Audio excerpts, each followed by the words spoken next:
Welcome to Matthew Felix On Air, coming to you from San Francisco, California. People who create, people who make a difference. Hope you had a great week. The 11/11 launch date for my new book, Porcelain Travels, is fast approaching, so not surprisingly, I have a lot to do between now and then. The easiest way to describe Porcelain Travels is with the subtitle, which is Humor, Horror, and Revelation in, on, and around toilets, tubs, and showers. Now, the stories take place all over, from Paris to the West Bank to Arizona, and some of them are along the lines of what you might expect, given the title, but oftentimes the bathroom only plays sort of a supporting role.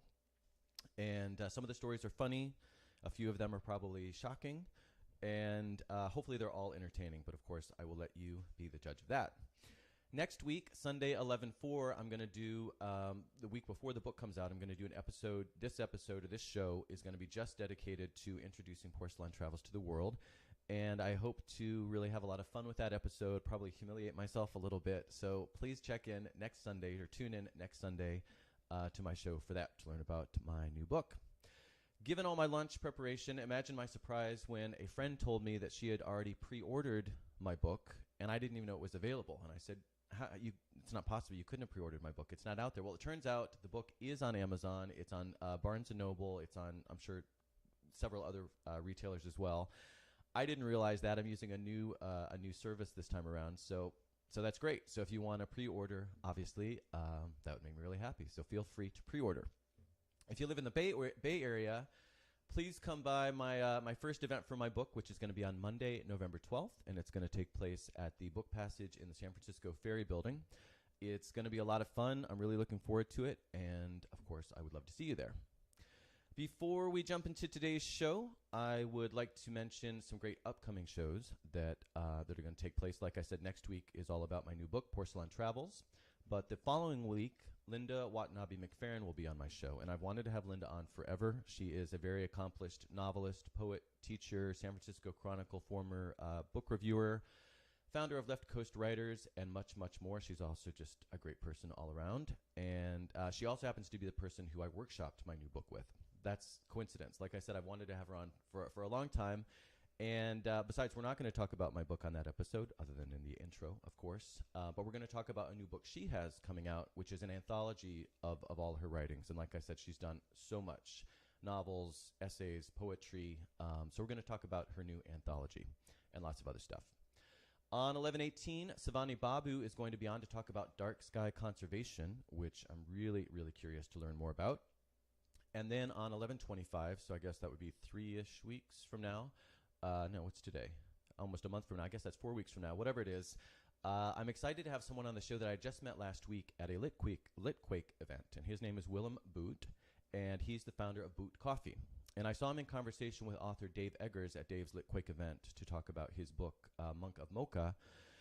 And Willem is a coffee expert who has advised coffee companies, coffee associations, development banks, and governments around the world. So he is clearly the guy to talk to about coffee. And I've wanted to have someone on the show to talk about coffee for a long time, and almost had a couple different people on it. It just never worked out. I saw Willem speak, and I was like, he's the guy that I want to have on. But of course, I didn't know if he would agree, and he agreed. So I'm really excited to have him on. I think that's going to be a really interesting show.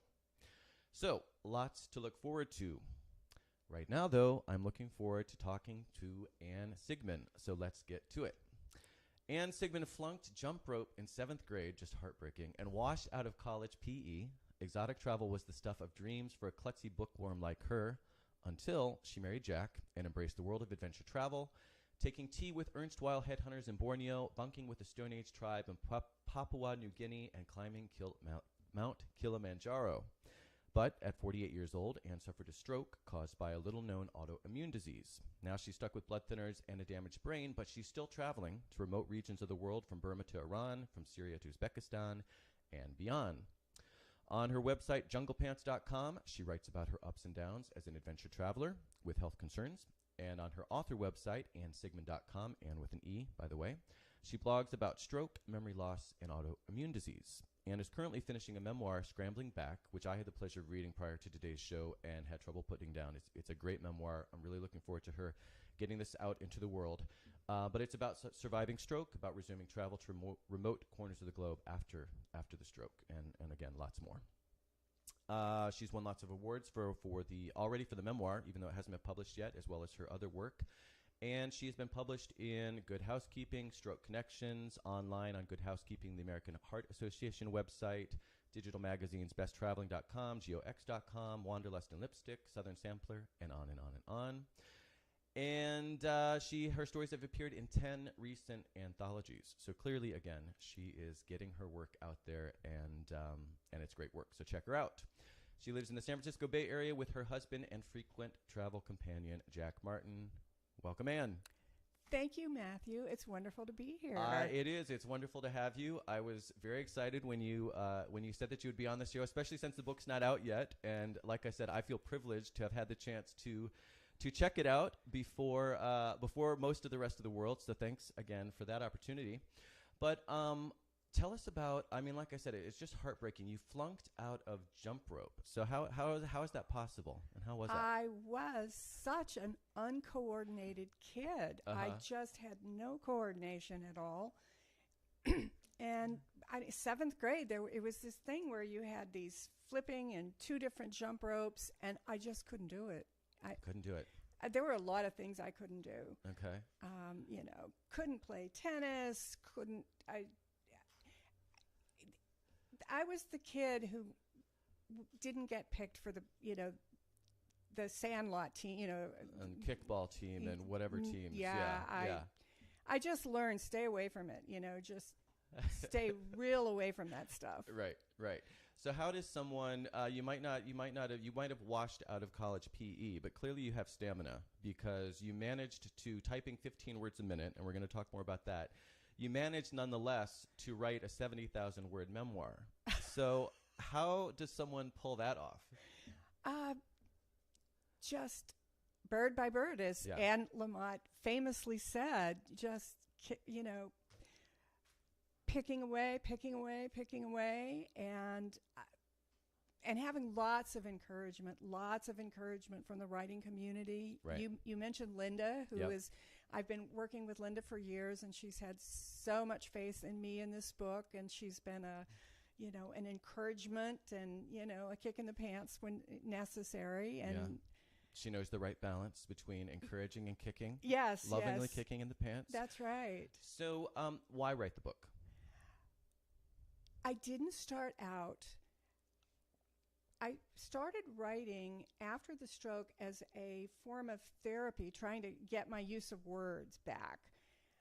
And I went to an essay cast. I had a wonderful speech therapist who suggested going to a class, so I did. After she'd done about as much as she could do.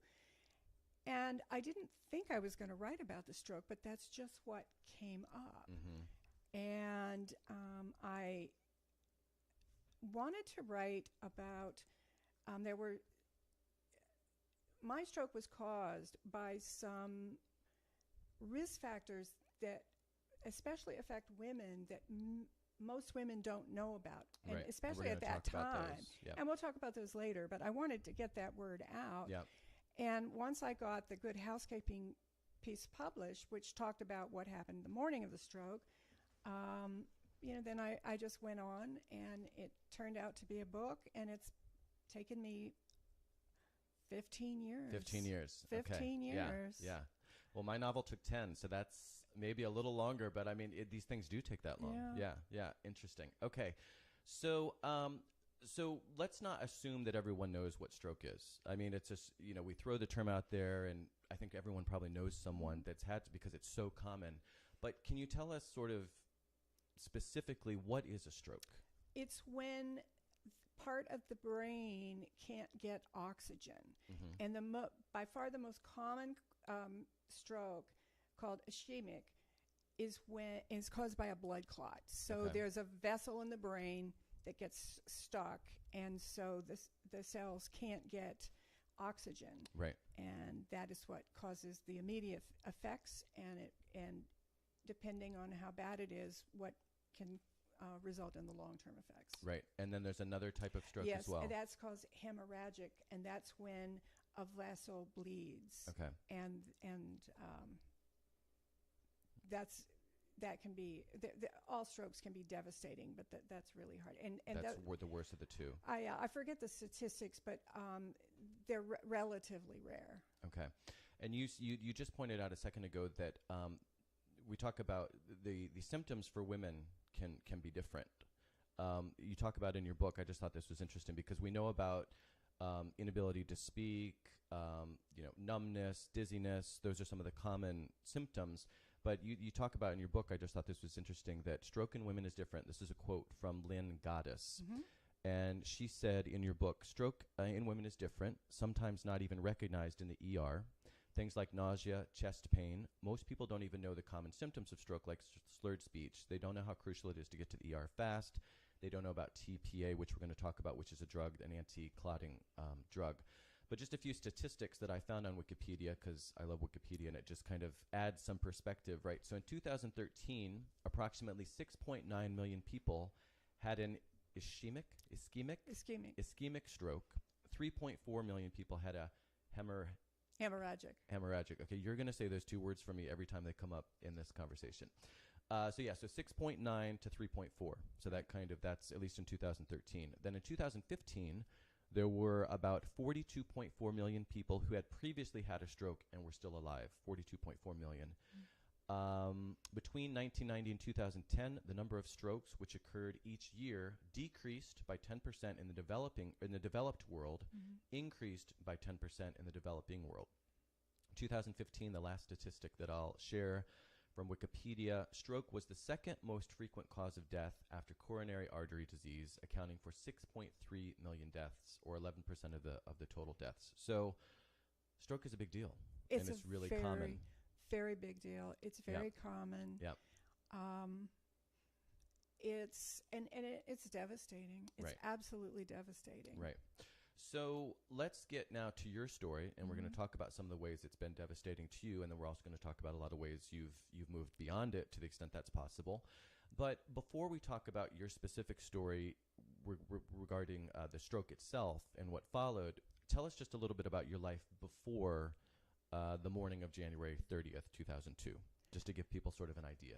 Oh, gosh. I was kind of classic, 100 balls in the air, love to be doing, 8 things at once. My husband and I had worked for a big corporation in marketing and public relations. And then my husband and I went out on our own. We had a business. And so I ran the business and had my own consulting clients. And we traveled. It was great going out on our own. It was hard work. Working for yourself is actually, you put in more hours even, than people who, really work hard and put in extra hours. I do know. Yes, I do know. It's hard, but to a great extent, or a greater extent, you control your calendar. And so we traveled. My husband always said, look, let's go to the hard places while we're younger and we still can. And, right. We can go to Europe and museums and stuff later. Well, later kind of almost never came. And so we went to Borneo, we went to Papua New Guinea, we went to, we went all over the place. Right. And each chapter in the book starts with an excerpt from your travel writing. So Right. Why did you decide to structure the book that way? That actually, Linda, we were struggling with how in a book about stroke does the reader get any idea about what it was like before? Right. Because you can't start a book about stroke way in advance. And so she thought it was just a way to give some ideas about what life was like. And also, it was the kind of thing that I did think about. I would actually, odd things would occur, and it would remind me of some things. Odd things go through your mind when Right. when you're ill. Right. And so I decided they're just little snippets. Right. And just for me, I think that it accomplishes what you wanted to accomplish, because it does. It gives a bigger picture of, the before and after and kind of how it all relates. So, and plus they're just good snippets. I mean, in and of themselves, they're nice little stories of, some of your experiences and how you were often pushing your limits, and how Jack's kind of saying, no, you can do this. And you're like, oh, you're right, I can do this. I'm not necessarily always feeling like going to the edge of this cliff, but okay, I guess if I get down all fours, it's okay. I can figure it out. And so there's some great stories there. And are those, one thing I was wondering when I was reading the book, are those all from full stories, or did you write a lot of those snippets just as snippets? Because you do have your travel writing, all these other stories it's as well. It's a mix. Yeah. Some of them I wrote as snippets, and now Linda's saying we got to write, and I'm actually now working on a book of travel stories and taking many of those and fleshing them out. Okay. All right, good. So that's something to look forward to as well. All right, so let's talk about then, so that's kind of some context, some background, life before January 30th, 2002. Let's go to the shower and the morning of that morning, and you're taking a shower, and what happens? So embarrassing if you have to have a stroke, doing it in the shower. I was thinking about a million things, and it was only I got out of the shower, and my hand just, was like flapping around. Wow, what's that about? And I couldn't hold anything, couldn't hold a towel, couldn't reach for the deodorant. And then it was strange. I was trying to think of things, and it's almost like I was sitting on my shoulder. There was this part of my brain that was thinking and reasoning, and another part of my brain was just not. And I think that's really true. I think that's the way it works. Yep. And after a while, I thought, well, maybe I need some help. And I remembered that Jack was out of town, but I had no idea where. Yep. And of course I should know. Of course I did know. Ordinarily. And I thought, well, I'm thinking, well, I don't want to bother anybody. I don't want to make a big bother. And I'm thinking of a friend, and I thought of a friend who worked not far. But I couldn't remember her name. I pictured her, I pictured her hair, her face. I couldn't remember her name. Right. And I thought, okay, well, maybe if I go down to the computer, and I'm fortunate because my leg was not impacted enough I could walk. Mm-hmm. So I walked downstairs to the computer. I had my addresses, were on a computer database. Sure. And I looked, and I knew, go look at the computer database. I looked at the computer. I had no idea how to use it. I had no idea what one would do with it. You said you touched the screen. Yeah, just like, what would one, and that was way before touchscreens, by the way. Right. And then it's like, oh, well, maybe I do need to call someone. And I turned to the phone, and I had no idea what the number would be. It's like, oh, emergency. It's a short number. Right. And I had no idea. But I'm old enough to remember, my mother drilled into me as a kid, dial O. And so I dialed O. Right. And, somebody answered. It's like, now, who knows? And she was a lifesaver. Yeah, literally. And she said, can you tell me your address? I had no idea. Yeah. And so she traced the call and sent an ambulance. And they got there, these two guys, and said, well, we think you're having a stroke. And it's like, no, of course not. I'm young, I'm healthy, I hike. You were 48 at the time. I was 48 at the time, and I hiked. I had perfect blood pressure, perfect cholesterol. I was a nice weight. I had absolutely nothing. So it couldn't be a stroke. So it couldn't be. It couldn't be a stroke. It couldn't be. Right.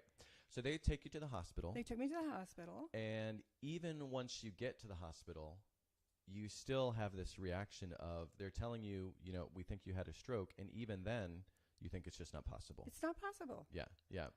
And, but then I'm assuming this might be one of the moments when it sort of registered, wait, maybe I did have a stroke or something's going on here, because your husband shows up.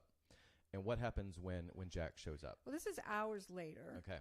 And by that time, they had called my new assistant, and she'd called, and there was a friend with me. And Jack shows up, and I think I need to introduce. And I look at him, and I know him. Right. And I have no idea what his name is. Yeah. It's like, oh, my God. How is this possible? How is this possible? Were you just mortified, or were Yes. you just confused? I was both. But yeah. Yeah. I'm a Southern girl. I was more mortified. I mean, The whole mortification etiquette came part. for, yeah. Right, right. It was awful. Right, right. So, was that though when it started to sink in, or when did you realize, okay, this is what's going on? Well, the doctor said she thought it might have been a TIA, which is like a mini stroke that often symptoms will transient, that the next day everything will be fine. Right. And so that's what I was in.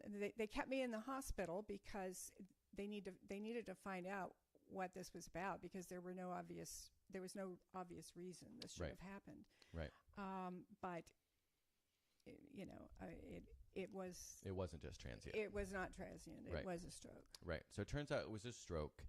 And one of the things that you end up reading, I'm going to just jump ahead for a second, and you didn't know this necessarily at the time, but that you need to start therapy right away. And one of the Yes. statistics that you end up when you start doing the research, like I said, you didn't necessarily know this, but was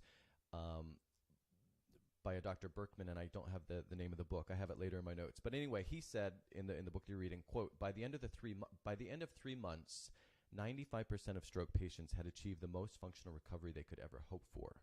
So the clock was ticking, even though you didn't know that particular statistic at the time. So you had to get started right away with therapy. Right.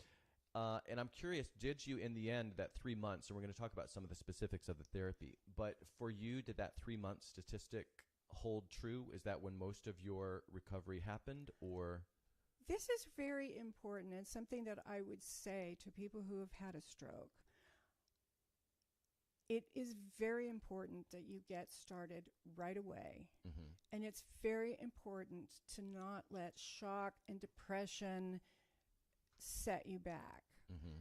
I believed that, and I said, everything has to go to the side. I worked night and day. I would not be deterred. And it has later been proved that is not exactly true. Yeah. But it's largely true. Within about 6 months, your recovery drastically Starts to drop slows. Mm-hmm. And within about a year, that was most of it. Okay. But I think the most important thing is to realize that time is memory, Mm-hmm. and it doesn't stop at 3 months or 6 months or even a year. You can keep on improving, but start early, because you'll have more to improve upon. Right. So tell me also, you're getting therapy right away, but therapy for what? Okay, Specifically? I had two kinds of therapy. I had a speech therapist who was phenomenal, and I had and she was for speech. It's aphasia is not being able to find words, Mm-hmm. and memory. Right. Apraxia is not being able to pronounce words. Mm-hmm. And if I do a reading later, I won't try to replicate, but I couldn't pronounce things. Sure. In fact, the most scary thing about the stroke itself is when the operator answered and I realized that gibberish was coming For out the of my first mouth. time. Yeah. I was like, I had this whole scenario in my head, and I opened my mouth and start to speak, and it's like, oh my God, she's going to think it's kids. It's Right.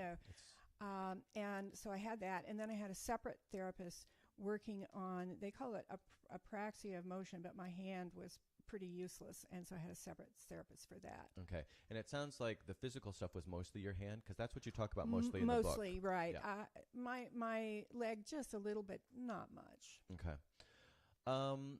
So you start therapy, and which again, you needed to do, and good attitude in general. But there were certain aspects of therapy that right off the bat you were not pleased with, and you sort of pushed back on. So first they bring a doll, which we're going to talk about in a second. But you have an excerpt, if you want to read that now, where you talk about some of the things they were having you do, and you had some resistance to. Right. I'll have to say you do have to start small. Yeah. And some of the things that they want you to do to regain dexterity are necessary. Right.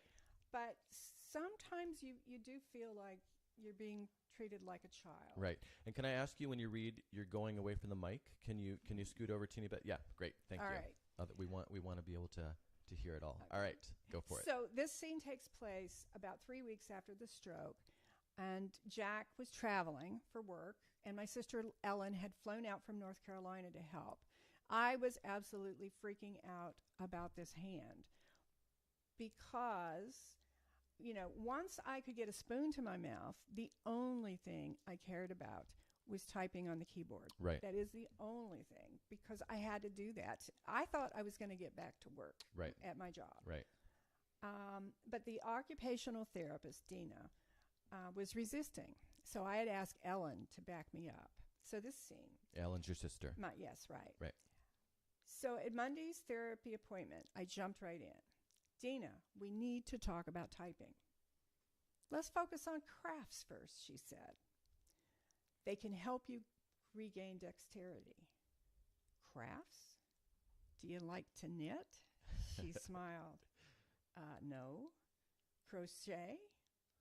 No. Embroidery? Yes. Dina leaned back, smiling.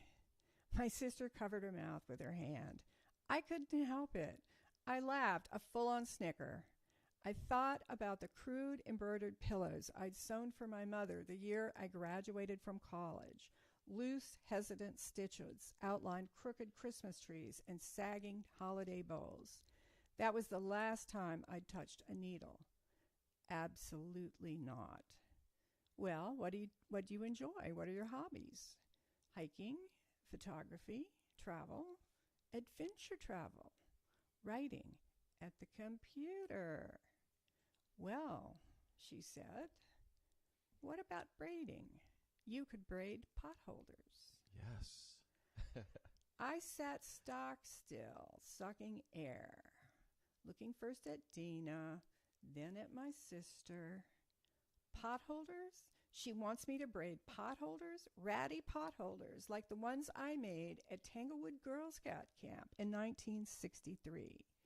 I must have been wild-eyed as a New Guinea headhunter. My hands, both of them, reflectively balled into fists. The fight or flight syndrome wanted to fight. Right. So I think that's really interesting because one is just, okay, this isn't me. I don't do potholders. I don't do crochet or whatever. But the other lesson there, or sort of, not lesson, but point there, I guess, is, and you didn't necessarily get there, but where you were going is she didn't know how to help you type. That's kind of part of what was going on there. They weren't set up for that. In fact, that's later in the story. They weren't. They were focused very narrowly on what the government Medicare defines as activities of daily living. Mm-hmm. And that's things like dressing, bathing, shopping, cooking. In 2018, I know this wasn't 2018. No, but now typing. I think it's still. I'm not still sure, not but I don't think it's still part of it. And I remember at the therapy office, there was a mock kitchen, but there was no mock office. Yeah. And that's really too bad because today everybody at all ages, especially if you're shut in, you need to keep in touch with the world. That's your window on the world. That's your window on the world. Yeah.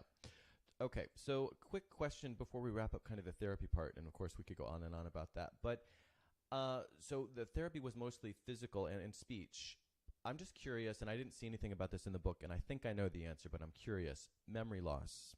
that's not something we have therapy for. Either memory just kind of comes back or it doesn't, or is there some sort of therapy that helps with that, with memory? That was covered in the speech therapy. Okay, so that's part of the speech therapy. Yeah, that was part of the speech therapy.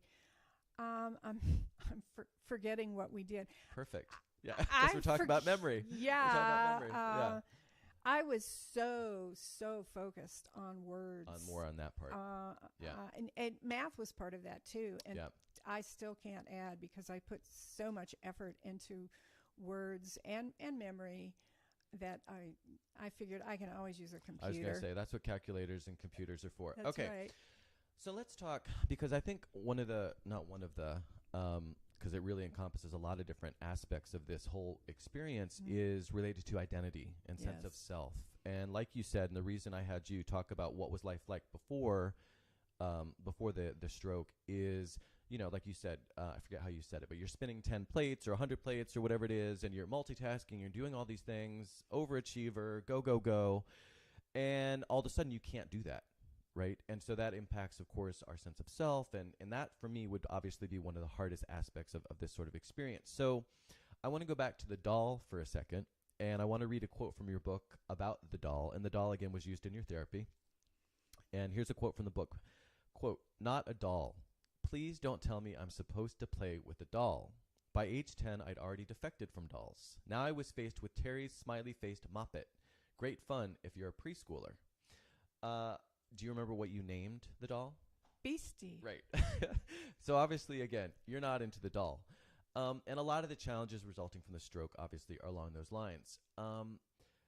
You also talk about you got a book that was written at junior high level that describes how stroke, just the basics and the fundamentals, if you will, of stroke. And at first you say, you resented the condescension. But then you pick it up and you start realizing it, and you realize you have to work to read it because that's just where you are. So that stuff is going on. And then a couple of the stories that are most sort of in the book are when you go out into public for the first time. And can you tell us, you go one day to a drugstore, and it's one of your early outings. And because people don't realize you've had a stroke. Right. And just like, today people don't realize, but even then, just if you walk into the drugstore, they don't look at you. They didn't know that you had a stroke. So you go up to get some medicine or something. And I'm standing in line. And what happens? And the pharmacist asked me, "Is that Anne with an E?" And I didn't know. And she said, "Well, don't you know how to spell your own name?" Right. And I said, "Well, I've just had a stroke." Now, at that point when I talked, I would have been stuttering, and my speech would have been, compromised. Compromised. But yeah. And so, how does that? I mean, you must feel horrible and angry. What are you feeling, and how do you deal with that? Because the other thing is, you can't really express your feelings because you don't have, at this point, your speech isn't working. So how do you? Oh, I've got lots of internal words for that. Right. You get really angry. Yeah. You get really angry, and you try, it's fair, it was important to me.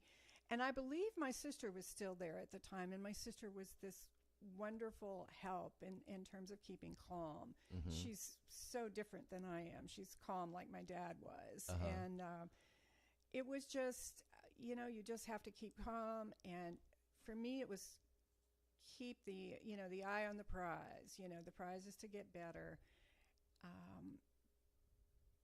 I think the only way I did it was to just not admit or accept that I wouldn't get back to where I was. Yeah. Yeah. And so the job was to get back where I was, and this is what I was going to have to do it. Right. Did they teach you any, in therapy, did they teach you any strategies for, because it's different to say, okay, I'm healthy, knock on wood, and so when I get stressed as a more or less hopefully healthy person, I can go meditate, I can breathe, I can do different things to mitigate. But a lot of that is expression. and your expression is compromised. Did they teach you in therapy any sort of tactics for dealing with those sort of situations, or was that you just had to kind of figure that part out on your own? With my good friends, I invited them. Some people don't like this. It's very individual. Some people don't like it when people jump in to finish your sentences. They want to, be given the time. I wanted help. So, when I was fishing for words, right, exactly, right. I wanted people to jump in and help, and they did. Yeah. So I did see a therapist who, and we did some hypnosis, and we talked about, that was not part of the hospital, it wasn't part of the insurance or the normal therapy. Right. But I did see somebody to, kind of work out, how somebody who is a type A goes from a type A do-it-all to, type, X. Right. Do not much of anything. You don't know how to spell your name. Right. And you're in public. Right. And you're in public. Right. So, I mean, I just kept chugging along. So another aspect to the identity and sort of the how you see yourself aspect of this whole experience is the age-related part. And what I mean by that is you're only 48 when this happened. So again, you're relatively young. But I think the general public, myself included, normally associate stroke with older people. Yes. And I don't, seniors, or I don't even know what age, but just quote unquote older. And you're 48, and part of the reason that you initially thought this can't be happening to me is because of your age. So, and then you go into a doctor's office, one of your doctors, and you look up, and he has, I think it was he or she has a certificate of geriatric medicine. Right. And so you think to yourself, oh, great, this is a quote from your book, I'm the first in my crowd to have my very own old age doctor. But then you actually learn, though, and I think this is really important, which is one of the reasons I wanted to bring this up, that stroke is not just a geriatric disease. Can you just comment on that? No, it's not. Yeah. It is absolutely not. If you look at, the numbers, yes, many people are older. But there are many causes for stroke, and I mean, it's all, I don't have the statistics, but, it's all over the map, and there are many, many people there's some kids who have strokes, but there's many, teenagers and many young people who have strokes. Yeah. And there are many of the risk factors for strokes that are not the normal ones. I don't know. Is this the place you want to talk about this? Throw them out there. Okay. The risk factors for stroke that you hear about all the time, high blood pressure, high cholesterol, overweight, smoking. Yep. Those are the big risk factors. And they're, but there are risk factors that many of them affect women that are not many people know about. Yeah. For example, migraines. People who suffer migraines with aura, the kind of migraines where you have the you see lights or right. The lights, 10 times more likely to really? Have stroke. Oh wow. 10 times. That's pretty significant. Autoimmune diseases are a risk in and of themselves, are a risk factor for stroke. Mm-hmm. And autoimmune diseases include things like lupus. That we're going to talk about in a little bit. But other things that are risk factors, taking birth control pills. Mm-hmm. And risk factors multiply, they don't add. Right. So if you are somebody who has migraines with aura, then, it doesn't mean that you're doomed to have a stroke, but you better think twice Pay about more attention. Pay attention and reducing your other risk factors. Right. And I had several of those and didn't know it. Right. And we're going to talk more about that in just a second too. So that is helpful. Some of the risk factors. So I just have one last question though, related to the sort of identity and the sense of self that comes from this sort of experience. So playing with the dolls, which you were just like, hell no, I'm not doing that. But then you realized you needed to if you wanted to dress yourself. Right. the public interactions where you had to swallow your pride and just kind of deal with those, because there were a couple others, obviously, that you describe in the book, the age-related stuff. Does that change your understanding of what defines who you are and your sense of self? Was there any sort of change that came as a result of that, of those experiences, and kind of how you define who you are and see yourself? Oh, yes. Yeah. But I don't think it had to do so much with dressing. You know, I still can't do buttons. Yeah. I still can't do buttons. Certain things. But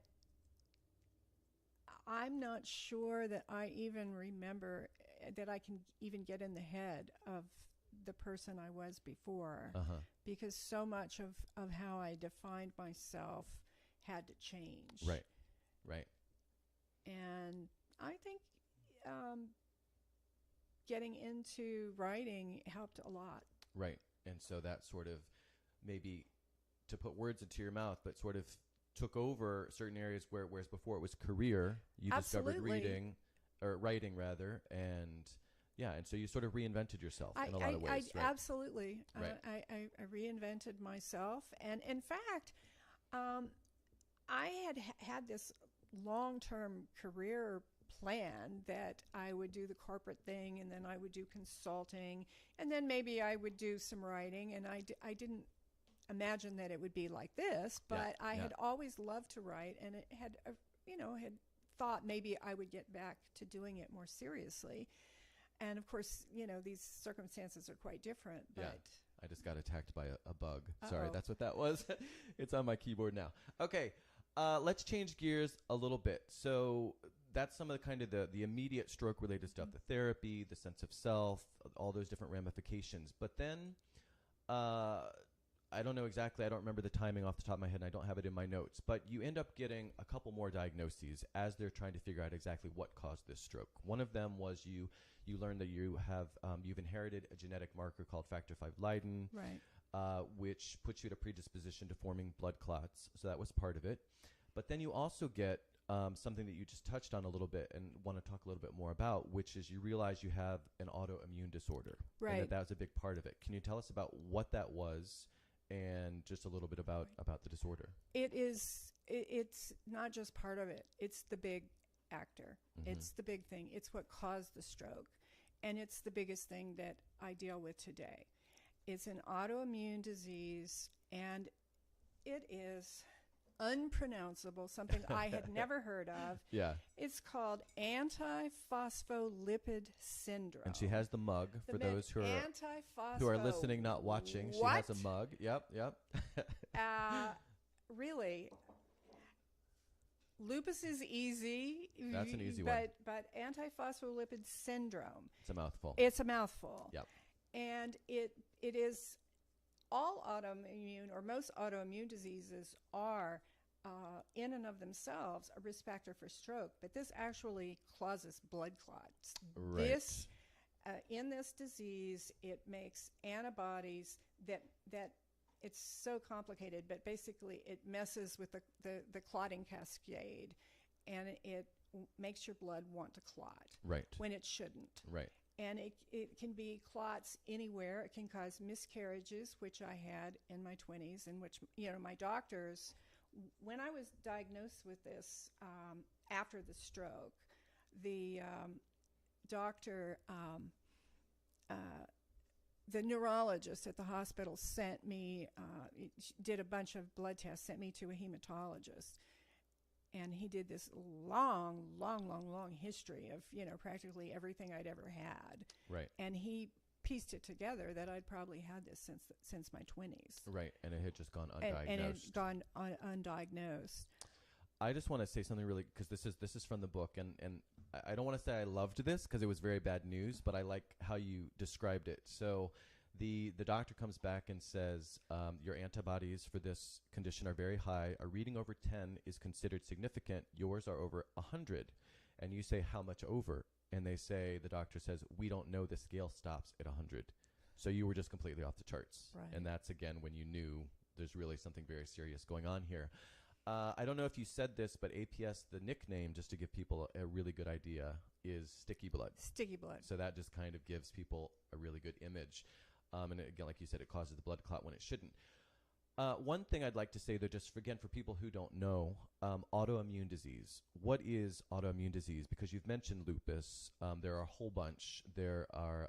So can you just give us a little bit of context for what autoimmune disease is? Right. The general.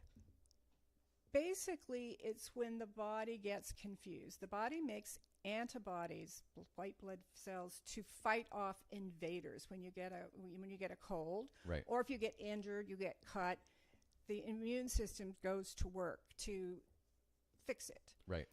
The immune system gets confused, and it starts attacking the self. Right. And depending on the disease, it is, if it's diabetes, or in my case, it's the APS, clotting. yeah. It's the clotting cascade. There's autoimmune thyroid disease. In fact, it may, some people think that there may be an overarching disease, autoimmunity, like cancer. Right. That's really what we might be talking about. And Right. there's many kinds of cancer. Well, there's many kinds of autoimmunity. Right, because you say there are, in your book, you say there are at least 80, Wikipedia said this, there are at least 80 types of autoimmune disease. That sounds right, 80. yeah. So that's off the charts. So again, that suggests, well, maybe autoimmunity is just the thing like cancer. Right. But obviously they're still trying to figure this out. And it said also on Wikipedia, it says the cause is generally unknown for Right. most of these things, or at least a lot of these things. Sometimes lupus, for example, runs in families, but certain cases triggered by infections, other environmental factors. So there's just a lot that's not known about autoimmune One stuff. thing they do think is that autoimmunity itself can run in families, but not necessarily the same disease. Interesting. So I know my grandmother had an autoimmune disease, and one of my aunts had a different autoimmune disease. My mother did not. Interesting.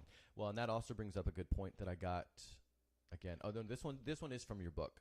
75 to 80% of autoimmune patients are women. Yes. Which is a pretty astonishing fact. It That's is.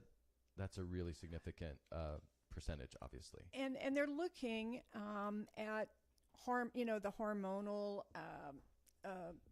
relationship. They really don't know what causes it, but obviously with it skewed that way, they're looking at it. Right. Can you tell us a little bit, because you just said that for you this is kind of the big thing today. It's the big thing. Tell us a little bit more about why it's the big thing today versus not even versus the stroke, but just why it's the big thing today. It's a big thing. I think it's the biggest threat to my health, because the stroke is over and done with. I'm living with the deficits, but it's the disease that threatens more strokes or more blood clots. I could have blood clots anywhere, and it's the fact that I have the disease, and the guard against more clots is taking really pretty high levels of blood thinner. Mm-hmm. I take warfarin, which is the Coumadin. Yep. And so that can be pretty hard to manage, and you're always at risk. Yep. when you take Coumadin. Right. And there's other things that go into an autoimmune disease. There's terrible, there's flares of fatigue and aches and pains, and you just, it's like you just want to curl up in a ball and curl in a hide out. ball and hide under the covers. And you said in the book, I'm going to quote you again here, you say, quote, "Over my subsequent years as an APS patient, I learned about autoimmune disease the hard way, excuse me, by getting sick for no good reason, falling prey to esoteric infections and mysterious skin outbreaks, sliding into spells of lethargy and exhaustion that looked so much like laziness, it was maddening." So, of course, again, that's going back to, this isn't me. I don't want people to think this about me, but really, this isn't about you being lazy at all. This is about you having an autoimmune situation and doing the best you can to manage it, right? But I want to go back to something you said. We talked a little bit about the actual APS diagnosis. Mm-hmm. And initially, you said, again, I'm going to quote you, "I was in shock. How could I possibly have a condition serious enough to cause a stroke without any symptoms?" And what we Right. just got done saying was, it turns out you had the symptoms, but you didn't realize. Right. And you even, one thing we haven't talked about yet is you were on birth control. Right. And you were having symptoms way before the stroke, and you went to your doctor, you discussed the symptoms, and they said, don't worry about it, keep on the birth control, you're fine. Well, in reality, those were symptoms related to the stroke that was going to happen later on. So what can you tell us about, so when I was reading that, I was thinking, okay, because then there's something else that happens in the emergency room. There was a drug they could have given you to stop the clot, but it looked as if you were getting better, so they didn't give it to you because it was a really serious drug they don't want to give you unless it's absolutely necessary. Right. TPA. So how much of this is there were symptoms, we should have been able to figure it out, versus there are just so many different things going on out there. It's not an exact science. And, if I'm listening to today's show, how would I say, okay, there are certain things I need to be, I have, for example, we just talked about the migraine with the lights or whatever. I need to go maybe check up, do whatever it is to make sure I'm not at risk for a stroke. Mm-hmm. But then so much of this, you do go to the doctor and they say, actually, you're fine. Where's the line? It's not an exact science, but you want to be on guard. So how do you navigate that? Well, there were some things happening in the months before the stroke that I didn't go to the doctor for. That they were strange, but I'm busy. I'm feeling, pretty good. There were things that were very odd, like rhyming mistakes. I was typing, and rather than just typos, write would be written as bright, or I forget. I have several of them in the book, and I only found out later in therapy that rhyming mistakes are a form of, in my indicators. case, in my case, it was actually from how bad it was when I got up to rhyming mistakes. That was getting better, and it was on the way up, but it was on that spectrum. Yeah. And I was forgetting, movies that we bringing home movies that we'd seen the week before. Right. I was buying books that I just bought, that I just bought the week before. Right. And I didn't go to a doctor for that. So that's maybe the lesson here, is that when things are happening that really are off, not to be so dismissive. Right. Ben, and it's easy, and we all do it. I certainly do it. And I'm not going to go to the doctor unless it's like, okay, something really clear is happening here, and that's the wrong thing to do. Right. We need to be paying more attention.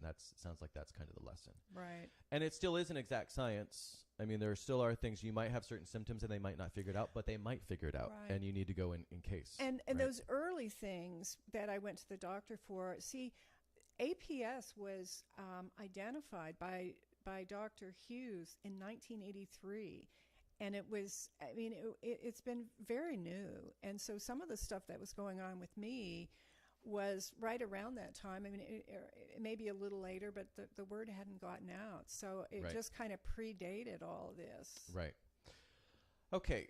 So much more to cover, but let's move ahead to the recovery part of things. And I mean sort of beyond therapy, even though that's obviously part of it. But I just want to throw out some more statistics because they're really relevant. So I'll read them and then we'll talk about them. So the first thing, and this is in your book, but it's from another book. It's from a book called Stroke Recovery Book, which is a great title. It really gets to the point of what the book's about. Okay, so you said you saw in this book, quote, in the first year immediately following stroke, there's a 10 to 18% risk of having a second stroke. The risk continues to grow at about 10% each following year. Most people expect to live about 8 years after a first stroke. A matter-of-fact rendering of my future. Okay, and then later, you're reading some articles. I don't remember off the top of my head what these articles were, but quote, these articles seem to be saying there was a 70% chance I'd have another stroke. I'd die again within 8 years. So thank God that statistic obviously did not hold true. And I'm reading these statistics, having, my mom had leukemia, and I hated hearing the statistics then about the prognoses and things, because everybody's different. So don't those sorts of statistics, can't they do more harm than good? I mean, do they serve a purpose? What are your thoughts? Because if I have something like this, I don't want to read that it's statistically likely I'm going to die within 8 years. Or is that helpful because it puts things into perspective? What were you thinking, I guess, is really my question when you're reading that sort of stuff. I mentioned that I went to a therapist. Yeah. And one day I went to her and I said, I don't know what to do. I'm reading all this stuff, and it's like I feel like I ought to be just like planning my goodbye. will, I don't right. know if I need to be planning my goodbyes or spending my time getting out there and living. And she said, do both. Right. Right. And so I decided to do both, and it was a good call for me to pay attention to some of the friends that we were busy with our careers. Now, it was a while before I was well enough to do this, but I paid attention to making time to go see my friends. I'd always made time to see my family. I was good about that, but to make time for my friends, to make time for travel, to do the things I wanted to do. So in your case, even though it was daunting and uncomfortable, obviously, to read, it helped you to prioritize and get things in perspective. Yeah, and I like a good challenge. It's like, I can do better than that. Oh, God. Yeah. Wow. And I can do better than that. That's a challenge. That's definitely a challenge. But you just touched on friends, which is a perfect segue. Yeah. It's as if you were reading my notes here, because that was my next question. Again, in the spirit, or not in the spirit, but I guess it is in the spirit of the recovery, but in the context of recovery, your friends and family were obviously key to that. Yes, they and were. do you remember what you cite as the most important thing they did for you in your book? This is kind of a quiz, but I really liked. Ooh.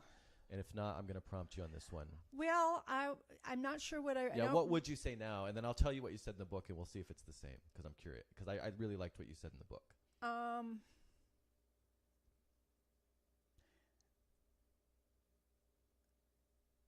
I don't... Well, but what would you say, just without forgetting about the book, because now I'm getting too specific. How did your friends help you? How were they key? And your friends and family. I together. think that the best thing they did was they let me be me. That's and they it. accepted me That's it. for me. Yeah. Yeah. You said the most important thing they all did was that they accepted me as I was, Right. which, of course, again, identity, sense of self, that's your fear. I'm not who I used to be. Are they going to see me as that Right. person I used to be and really am on the inside? But then you also said, quote, I never felt they thought less of me. Right. Which to me seems so important as well. They're not treating you as a quote unquote invalid, or this is Anne and she's going through this situation and she's Anne, and they're still seeing you that way, relating to you that way. And that's got to be key to maintaining your self-esteem and wanting to keep going. And so, yeah, I just liked how you called that out in your book. I'll have to say one thing about Jack. Yeah. Your husband. My husband. Right. He didn't give me too much quarter on it. He wanted to just go and do. Keep on going. Keep on doing. Yeah. And sometimes I get mad about it, like, wow, But I do think in a lot of ways that helped me. Uh-huh. It helped me not fall into feeling like sorry for yourself or giving up, or feeling like a patient. Right. I don't want to feel like a patient. Right. What about another question that you said, and we talked briefly a second ago about math. So again, quoting, the first problem, you had to do some math to get your brain going again, obviously. The first problem, this is a quote, the first problem read 3 plus 4. I stared at the page and finally resorted to counting on my fingers. Not long ago, I'd managed $1 million budgets. Now I couldn't even count to 7. Did I really believe that elementary school exercises could mend my Humpty Dumpty brain? Yes, I did. I had to believe it. So my question for you is, how important was faith in recovery? And there are lots of different types of faith, but in that situation, obviously you realized you had to have faith in yourself. But how important was faith in your recovery? It was huge. Yep. I really thought for a whole year that I was going to get it all back.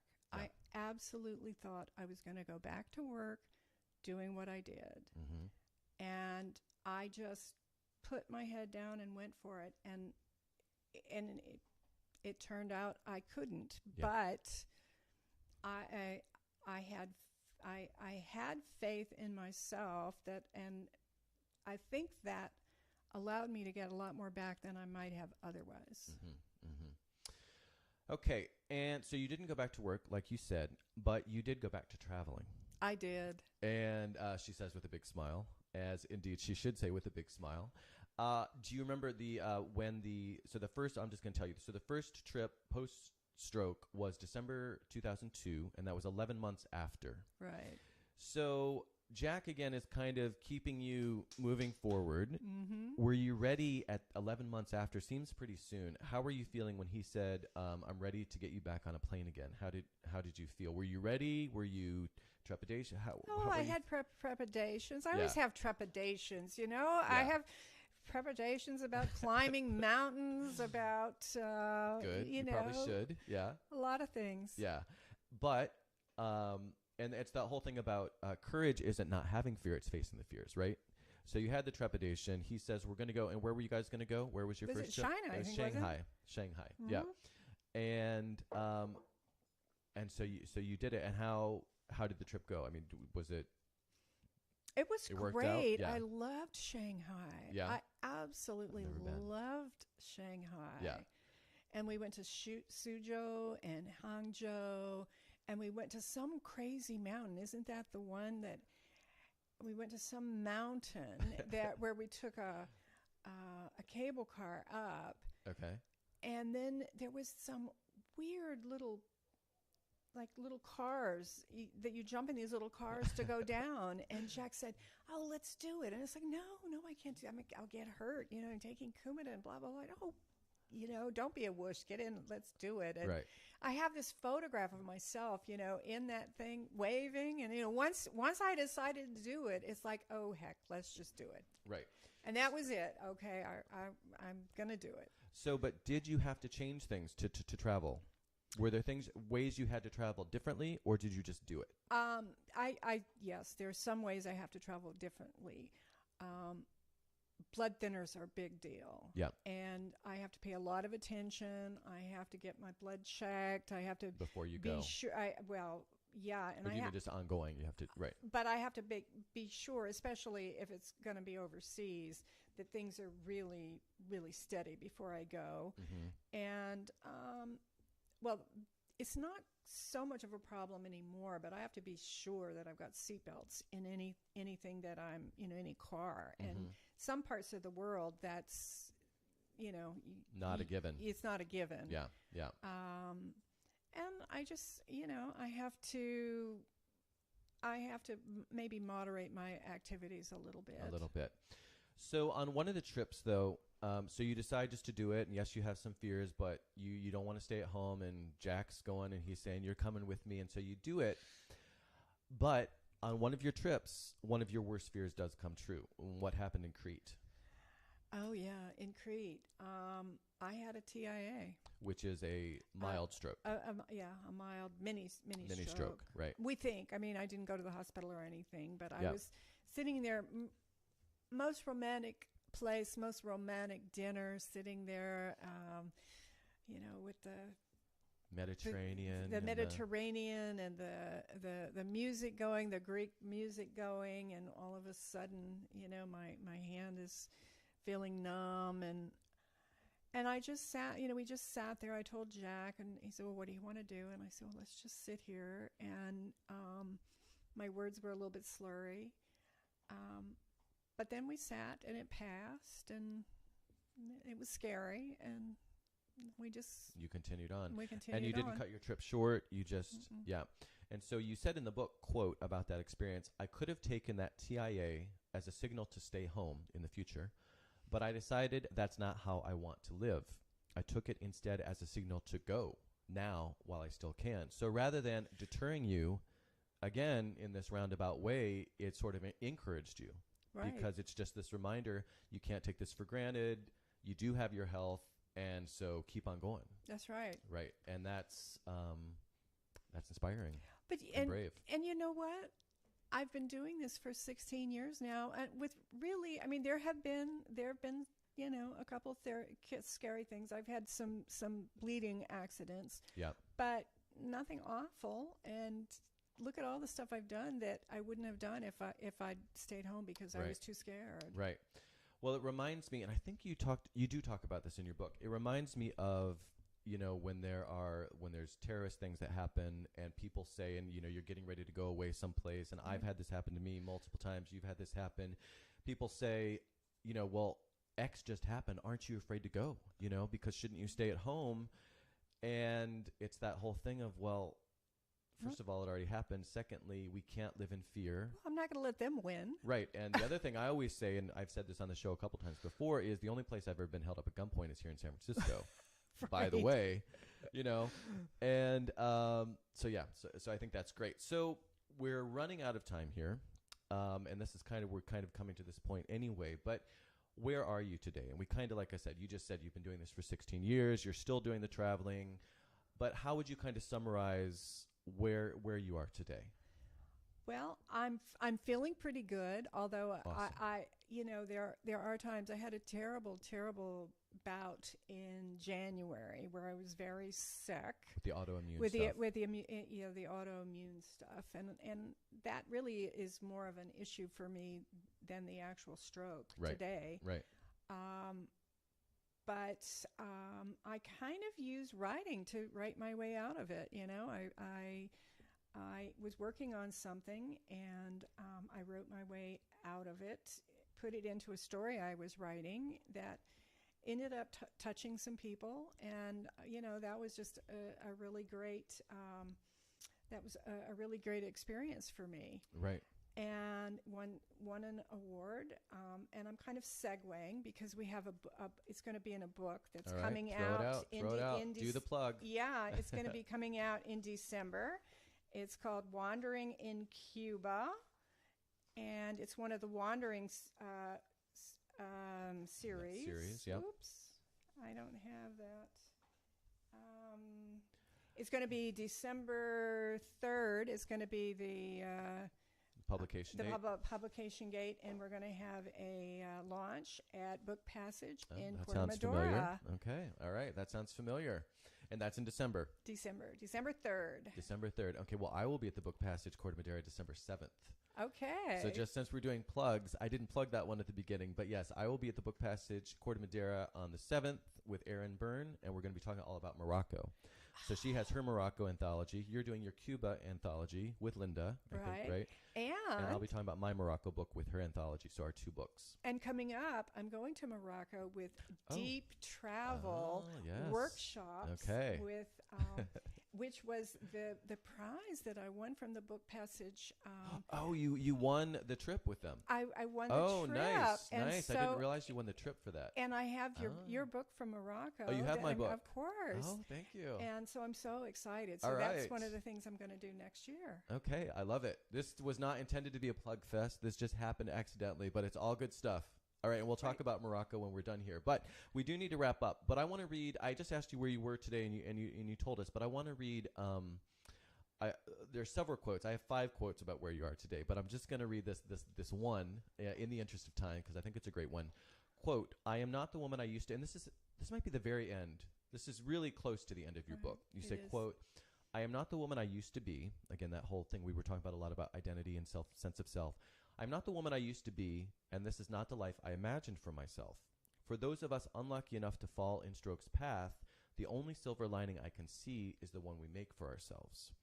And I just got chills reading that because, again, that's quite a silver lining. And I think that if there's any message people take from this book, and there are so many messages. You just talked about this other story touching people. This memoir is going to touch a lot of people and inspire a lot of people to make that silver lining for themselves. Oh, thank you. So thank you. So I love that line, and I think that is, I think you just sum up so much with that line. In closing, what is the most important thing you would just kind of leave with people about stroke? And I know that's a huge question, but just if there's just one sort of message that you can convey, and you probably already have conveyed it, but in closing, is it make sure you're getting checkups? Is there one thing that you would sort of emphasize in closing? Well, it's got to be to prevent. You do not want a stroke. Listen to what is said about it. And if you're unlucky enough to have a stroke, just believe in yourself and really work on it, and be open to creating a different you. If you can't get the old you back, be open work hard and be open to embracing what you can do. All right. I think that's a great way to end. I'm just going to throw out a couple organizations here. National Stroke Association, stroke.org. American Stroke Association, which is associated with the American Heart Association, which is strokeassociation.org. Those are the main two I just found online. Are there any others, or are those kind of the main ones that you would mention?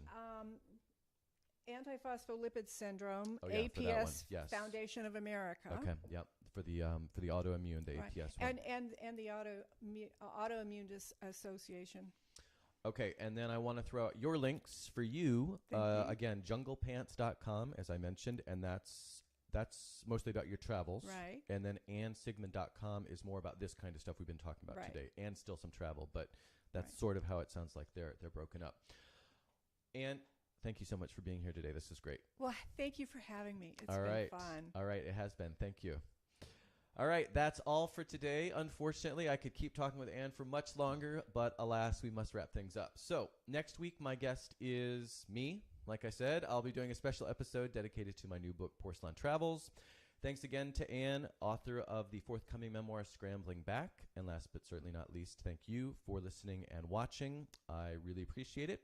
If you like the show, please share on social media, subscribe, rate, and review. It's the only way the word gets out, and I really appreciate it. For more about me, my website is MatthewFelix.com, and links to my social media, books, including my new one out, 1111, podcasts, and all the rest can be found there. If you have any comments, ideas for the show, or just want to say hello, you can email me at felixonair@MatthewFelix.com.